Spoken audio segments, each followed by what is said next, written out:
Testing,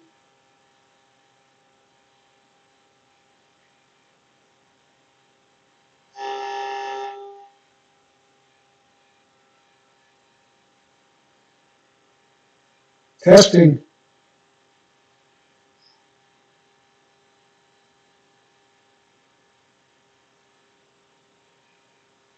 testing. Yes, I don't know.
Good evening, everybody.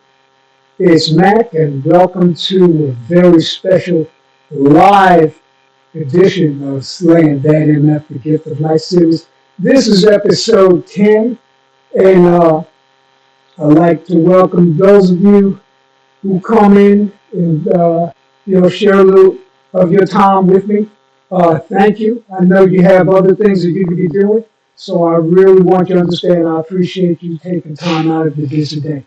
Okay, so let's get right to it. First of all, for those who don't know what myelofibrosis is, you may see me shaking my head. There's a fly annoying the hell out of me.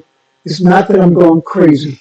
Those who don't know what this series is all about, myelofibrosis is an insidious blood cancer. It's a rare blood cancer. I was diagnosed last year in March, and prior to that, I had another blood cancer called polycythemia vera. PV eventually transitioned to MF, which is myelofibrosis. And so I went through a series of issues before I could get the necessary bone marrow transplant. That happened back on November 27th of last year. If the transplant failed, uh, and so I ended up getting what they call a stem cell boost, which is really, the transplant without the chemotherapy. And even that didn't really seem to take too well. But a funny thing started to happen about a month ago. The numbers started to hold. So, the numbers were low. My white blood cell count was way low. My red blood cell count was way low. Worse than that, because of the failures, my donor's blood cells were not taking, only mine. And that's not what you want generally when you have a transplant. But the good news is there's no sign of myelofibrosis in my blood. And so I feel good. I'm doing really well. It's been a long journey, and a lot of things have happened since November. Uh, I had to stay in the hospital for a number of different visits for a number of different reasons. I had this bad fall in February.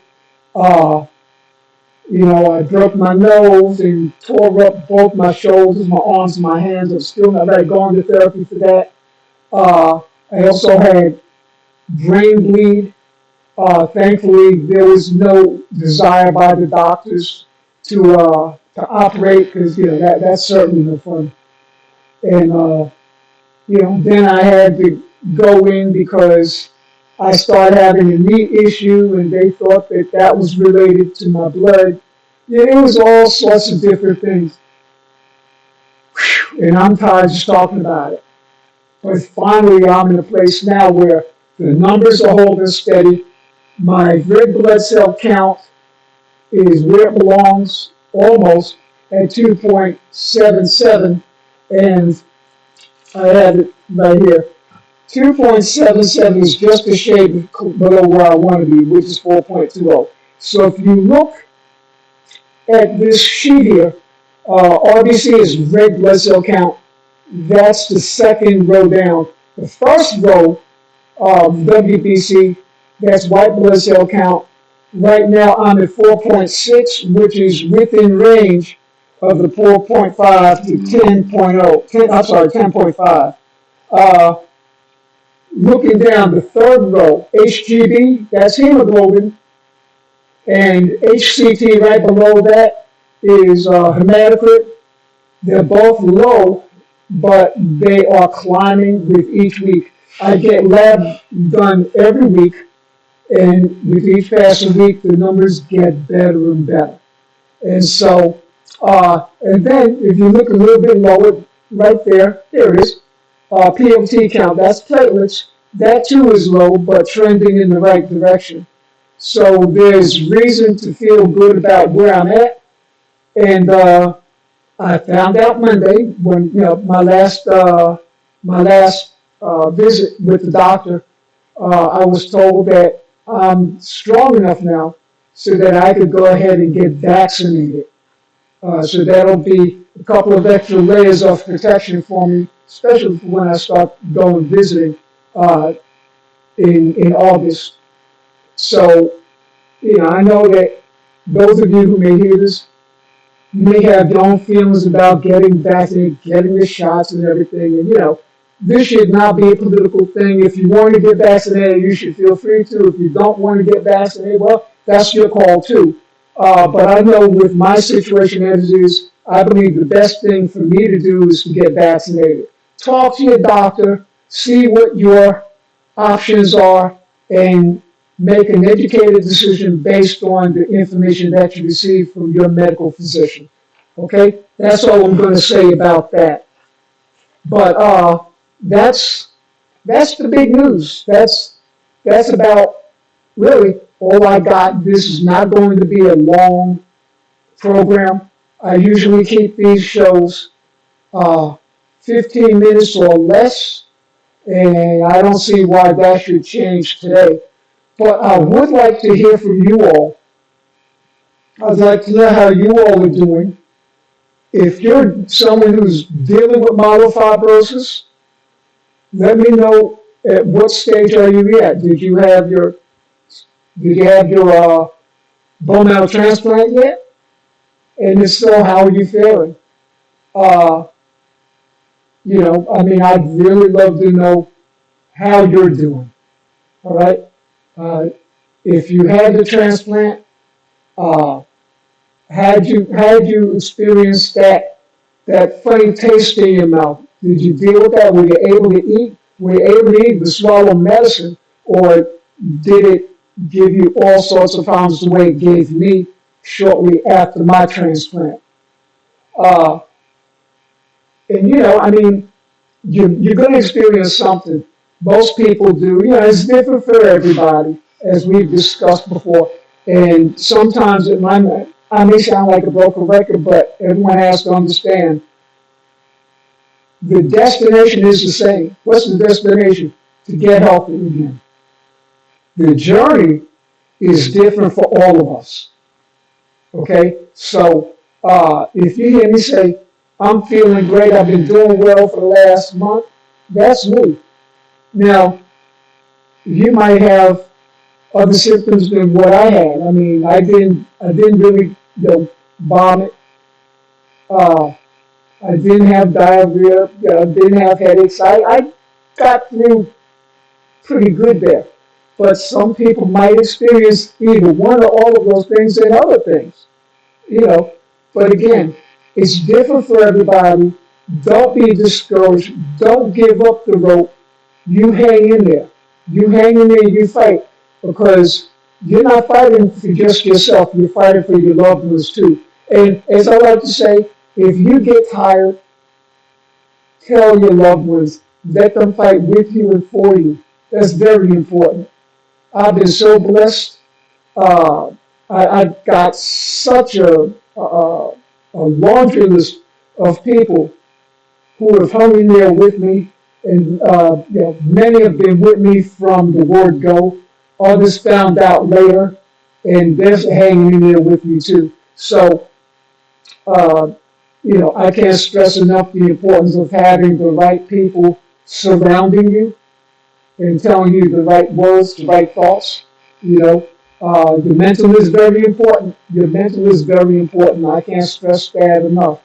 Uh, if you're telling yourself the right things, if your mental is correct, the body has no choice but to follow. And I'm a strong believer in that.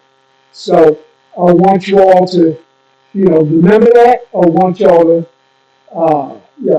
be careful of the people who are around you and make sure that we all get to the same destination. Maybe not at the same time, but let's all get to the same destination. That, in fact, is we get to good health. All right? So that's really it for me. Uh, Thank you for your time this time. Till next time, this is Max, and be blessed. Remember to do something nice to somebody, and we'll